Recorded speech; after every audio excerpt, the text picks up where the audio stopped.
Hello everyone, pretty much actually sadly I don't have music because I'm literally just doing this late and I'm just going over the top list lately for the Latin chip, American chip. And I'll be honest, I'm baffled by the list a little bit in some senses. Like the demis, I would just cut out the jammy demi pretty much and just entirely since you're not using jamming outside of like one car in particularly. Pretty much except pretty much actually the VMons, I actually agree with that part there. This one I'm questioning a bit.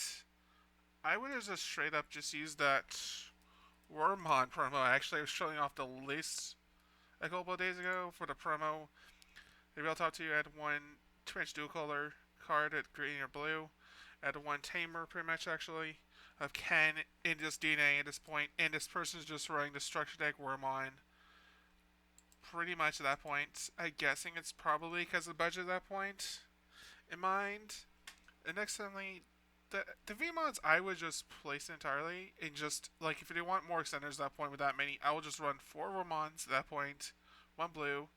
And next, suddenly the V mod actually I thought about one point running is that when this Digimon digivolve into a card of free trait, if you have a tamer hand, reduce the cost by one. So every time I pass turn, we always guarantee digivolve while having this one has two colors, draw one.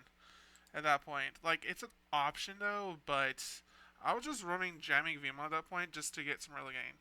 The X Vimo I can agree with, but the structure deck X Vimo I don't agree with. It pretty much is the equivalent. The Stigma one I actually went over for the structure deck, but instead of needing blue, it needs instead of needing green.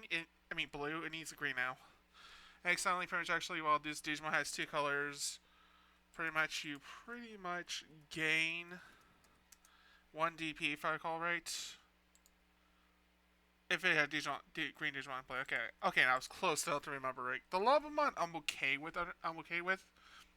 The Stigmons I'm more surprised they didn't do even display of that part because it would have made more sense since both of them pretty much actually DNA gain memory. I'm still questioning the Warmon choice. Like I still would have just bought or given if you're going for the Latin alternate cup at that point.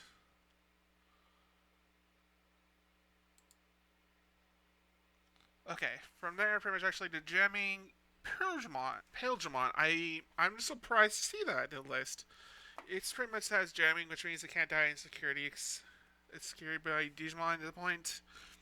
It has when it is Digimon has Pilgemon's name. It's unsuspend itself. The one thing I found interesting about the list was that they're using the BT troll Pilgemon. Like I would just done Dino. I feel like I'm not calling them out, but it's just like strip sources. Point then if DNA dissolving two points, no sources can attack in a turn. If this Digimon has Digimon name or the free trait, gain one memory.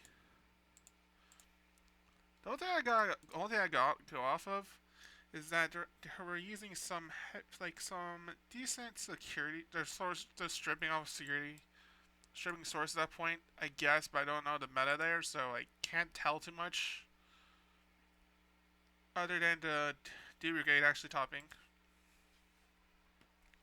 The Pelagion on the other hand, for the structure deck, I 100% agree with everything at least three at least. The only thing I don't understand at first is just trying to remember what the heck that card did. There's a sense I wasn't around here. DG bursts, choice makes just trust for your sources, suspend all your opponent's Digimon to fight DP or less. Then in place all your opponents suspend Digimon on the owner's deck in any order. Trust all sources of those Digimon. So pretty much it's pretty much an anti-debrigade card for ones that do have 6 DP or has straight into DP there. Next on the pretty much actually the Friday mode, I'm like it's whatever to me at that point. Since I did not know what the heck it was at first, then I pretty much actually was like it didn't matter much so that I needed to see the dragon mode. I remember the A's only summing, it just on to play suspend one Digimon, then unsuspend one Digimon. And all turns, when this Digimon becomes suspended, you may play one Tamer or one Digimon card with for DP or less for hand without paying a cost. So basically, it allows you just to straight up just play any tamer, I guess. To put more emphasis on that. I probably would have just gone for the. I probably would have just gone for the fighter mode from the start. Pretty much, if this has a blue, it's just if a blue card is in this Digimon sources, unsuspend one of your Digimon. If a green card is in the sources, suspend 1 point Digimon. And when Digimon just bounce 20 points without 10 KDP or less to its hand. It's like alright at that point. Pretty much. The Davis I can actually 100% agree with. Just if you have green or blue Digimon, just gain 1 DP for each starting your main phase. Like something where you DNA to 2 color Digimon, pretty much actually you just straight up unsuspended Digimon if I call right. I just don't remember it needs to be, yeah, just 2 colors. The Davis on the other hand, it's the permanent one. I actually run it right now in my deck, just because free body, just you have to a lot of your on-play VMod effects. If you have these on the free trade, gain 1 memory. Next only activate 1 falling, 1 VMod for hand without cost, or Digimon to X VMod my hand. Personally, the only thing I gotta say about the list a little bit, I would just run at least 2 XV1 from the classic collection if they don't have it, or the hand of money, I guess. The Davis, on the other hand, it's alright taken if you're not running the Warmons much. If you're running the Warmon on play ones, I will just switch it to the Ken one at that point because it's green. It can still be searched a little bit. Next selling pairs, actually, we got the Lou. One of the Lus. It's pretty much the promo one. You may move one of your level 3 or higher Digimon to bring into the battle area. Next selling when turn, when one of your Digimon move from the bring area to battle area, suspend this tamer, gain 1 memory. So straight up, pretty much actually you just bring out one of your DNA guys, I guess, in a sense, just put there. I guess pretty much actually I didn't think about the Lou at that point in mind, with the let's say pretty much actually the DNA, if they had the Wormon raising at that point, dissolve into one of the XVmons or Stingmons. Pass turn, DNA, doesn't pass turn potentially. I guess with that in mind, it's alright. Blue memory search, I remember this card easily. Search for top 4 cards, it for a blue card, pretty much actually. Delay, next time move it to your field or something, I don't remember. Okay, I know for a fact, just move it to your the battle area, okay. I can't remember exactly. Next only parents actually gain 2 memory. Next only just place it into your battle area. Let's see what mental training. Reveal top 2 cards of your deck. Add 1 card of blue among them. Return the rest to the bottom deck. Then plays this card. One of your Digimon dissolve into a blue Digimon. With the dissolution cost when it dissolve by sec, reduce the cost by 2. At the same time, I guess this makes sense without the memory setter though, but I still would have got memory setters. You got rest to cause a summon, just return one your opponent's Digimon on the bottom of the deck. And trust all sources. Hidden potential release is pretty much.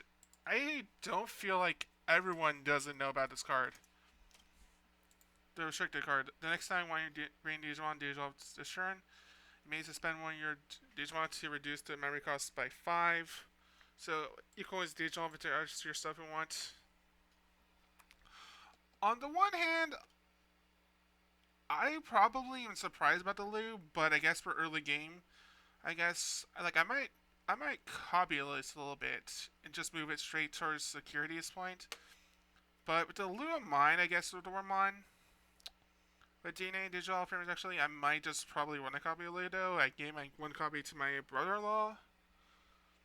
Pretty much, but the copies are cheap, actually, if I remember. Was it P?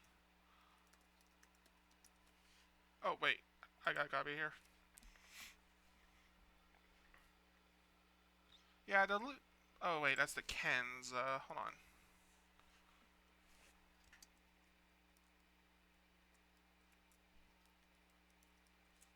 Sorry, parents. Actually, having on my stream settings. Pretty much, they're relatively cheap at 4. Pretty much, actually, if you want to get the foil version, while the cheap ones are about for the demos. It's about like almost a buck for a copy. So pretty much, you're always going to guarantee have your set there for the non-foil. Pretty much, if you're a budget player like me, like I don't care much about foiling, whatever. I never care much about them. If all darts actually not cheap to deck, I'd probably pick up a few. Personally, I guess overall the list is alright. So the only thing I'm questioning is just I just want Wormon right there. I would just run at least a couple Wormons, replace this one up with the Searcher at that point for dual color. So at the very least, if you're running this first for the end of your turn to play, you might as well just run that if you're forced to have in your hand. Like you can still draw a card though, but you can also get your cannon at that point. But I guess with how many cans you're using, with how many cans you're not using at this point, I meant to say, I guess it's alright. But I probably would have used Gigaduff instead of Kakai's Breath. I'm just curious what the meta was like for the Imperialdramon to justify the BT12, I feel like, for the OTK style of a deck. That's the only thing I'm curious about the meta. I might look at that later, pretty much, though, but this is just one man's thoughts about it, pretty much. I might go into it better when I actually have better ideas point. I would not know what entirely what's going through the meta there, but still, I still stand by at least my standing. They should at least run a memory resetter's point and guarantee memory resetter so nothing gets field nuke.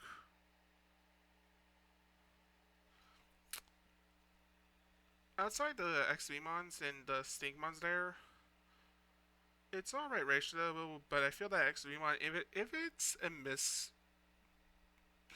list, I'm pretty sure this will be XVmon, the classic that has jamming naturally in it. In Garant's jamming, it has free or Imperialdramon name. I'm just still baffled, but the Lobomon I'm okay with understanding.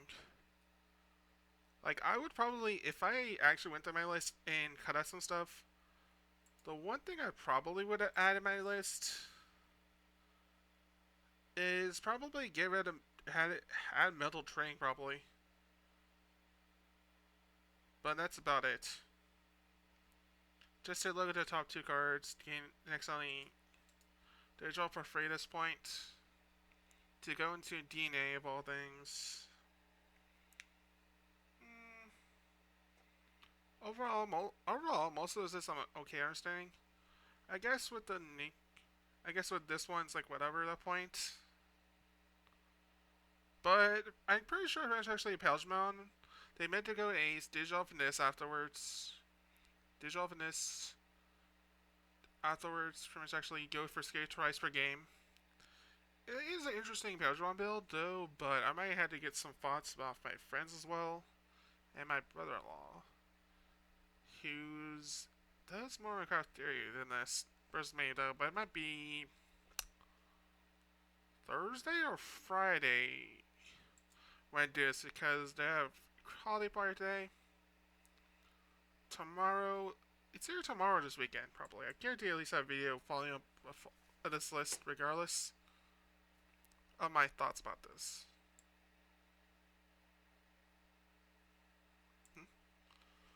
What the heck is going on with my mic?